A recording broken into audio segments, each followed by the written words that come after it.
Kerry Chow here along with Houston Rockets point guard Jeremy Lin. Jeremy, starting off your new foundation. Why was it so important to create the Jeremy Lin Foundation? Growing up, I had a lot of people that really helped me to see what the right path was and to help me grow as a person and be a positive influence. And so as a foundation, we just want to be able to do that, to be that influence, that role model to up-and-coming kids, the future generation, especially underprivileged children.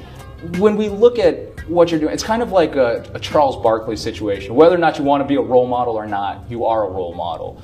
How do you view your role or responsibility in the Asian American community? It's really unique, and I'm thankful for it. And I wasn't always a big, guy in the spotlight, and it took me a little bit by surprise. But I think, at this point, I've really learned to embrace it and kind of just be who I am and share who I am with other people, and hope that that will inspire them to, pursue their dreams. And anything I can do to be able to pass on what I've learned from other people is really cool. Now, a lot of people think that you're the first Asian American basketball player, but you actually are not. And you met him, Mr. Wat Misaka. Wat Misaka. What was that like? That was crazy. I met him before the Utah game, and he played 50-something years ago, and when everything was different, and so it was really cool to be able to meet somebody who was really a pioneer and an ambassador and a trailblazer in a lot of different ways. Now in Utah, obviously the subject of a Sundance documentary, very popular Sundance documentary called Linsanity. So it was like my second or third home game, and I hadn't even been in the game yet, and I had tried to get in the gym, and they stopped me, and they were like, "Oh, sorry, this is the player's entrance." I was like, "I know."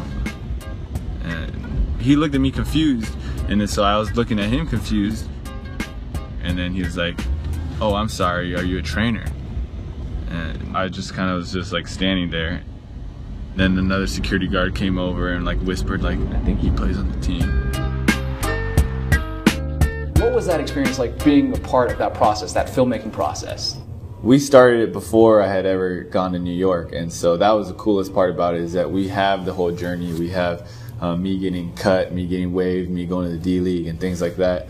The moments at which I had to basically be dragged in front of a camera to film, even though I really didn't want to, and looking back, it was one of the best things ever.